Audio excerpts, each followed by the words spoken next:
practice something called gesture drawings. So a gesture drawing is a movement based drawing. So I have my friend here, Manny the Mannequin. And Manny the Mannequin is here to help us draw movement of the human body. So we are going to draw other people or even yourselves doing these gestures or movements. So a gesture is some kind of movement, usually with your hands, your arms, your legs, your other parts of your body, like your torso, which is your main structural body that has all of your organs, like your heart, your lungs, your stomach. Okay. And when we draw them, we want to start with basic shapes. You might notice that sometimes when you try and draw people, you'll start with a head. You'll add lots of details. And then by the time you get down to the feet or to the body, you're bored or you're tired or something just isn't the right size. So what we need to start doing is drawing gesture drawings first, which are very, very quick sketches. You can do 4 in about 2 minutes. Okay. What you want to do is you want to think about the basic shape of a person. You don't want to think about their clothes. You don't want to think about if they are a man or a woman, a boy or a girl. You don't want to think about the color of their skin or their hair. This person doesn't even have hair. We don't think about any of that. We just think about the main shapes that will help us draw their body and the main places where your body bends. So this model has a upper body and a lower body because we bend here at our waist. So we have our upper body where we have our lungs, our heart, our stomach, and then right here, our waist around where our belly button is. Then we have our lower body, okay? And we also have our legs that have our upper legs, our knees, our lower legs, our ankles, and then our feet. We also have our arms attached to our shoulders, and then our elbows, and then this guy, Manny's missing a hand. But over here we have our wrist and our hand, okay? We don't draw fingers, we don't draw toes or anything like that. So again, these are quick sketches, and I am gonna be drawing Manny. Manny needs to be kind of turned around on this leg here.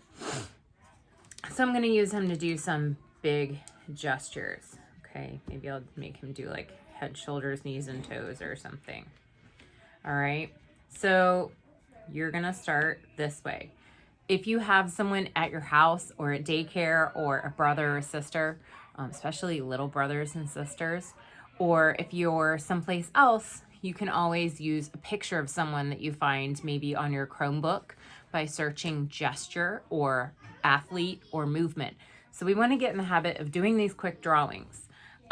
Before we had photographs, we had to draw people in order to get their picture. Could you imagine holding a pose like this for hours while somebody drew you? No, that would be too long. So artists would use these quick gesture drawings to help them make people's paintings and portraits. So I'm going to draw Manny, and I'm going to show you how to do that and how to start things off. You want to start with 3 pieces of plain white paper, and you want to fold them into quarters. So you should have 4 quarters of your paper. All right, and you can label each one 1, 2, 3, 4, 5, 6, 7, 8, 9, 10, 11, 12. So 3 sets of 4 drawings, 3 times 4, 12. Okay, you're gonna put these in your sketchbook. You can also use your newsprint paper in your sketchbook if you want. Okay, so each one of these quarters is gonna be 1 quick gesture drawing. All right, now if we were together in art class, we would have a model for each pose, and we would each get a turn to do that, and we would draw someone in our class, and I would tell you to switch, and we would do these really quick. But I'm gonna trust that you guys are gonna do these pretty quickly. So I am going to turn my camera here. You can also have your model count to 60 or 30, and they can kind of help you with that. Okay, so this is my model. This is my pose that I'm going to be drawing. You're going to try and take up this whole space. And just like when we did blind contours in 4th grade, you don't really want to look at your paper. So I'm going to tell myself to go. And I'm going to start with a head, an oval, upper body, lower body, almost like you're building a snowman. Legs, lower body where the leg is bent, foot's facing this way. The weight is on this leg. It's kind of planted down on the ground. I can find that line almost like a skeleton. This hand is up. Okay, this hand is bent towards the head over here. Same thing. And you can even do that line to kind of help you out. All right, so really quickly, I did a gesture drawing, and you guys can kind of double check pretty close to the pose. Things we want to look for is that we can see where the body bends. So we want to be able to name those joints, okay? Waist, hips, knees, ankles, shoulder, elbow, wrist, neck. Okay, if you end up doing a drawing that, this is what I see often, where you don't quite understand all these circles, you're just drawing circles because you see other people drawing circles in class. Does our body bend every time the circle meets? No, that kind of looks like a worm or a snake. Our legs don't bend this many times. So you want to figure out how to connect these into the parts of the body a little bit easier, okay? Another thing people do is that they just draw stick people, or they try and go around all at once. So they try and do like this outline, like a cookie cutter. And that doesn't really work. My proportions, which means my sizes, are off already, okay? My arm and my leg and my other leg are not where they need to be. Like I said before, another thing I see people do is just stick people, which is okay if you need to do that at first. But then you need to add in the weight, add in our body. And then we also get people that do these SpongeBob bodies where we have a head, and then all of a sudden we have a giant body, and then we have very teeny tiny legs like SpongeBob, okay?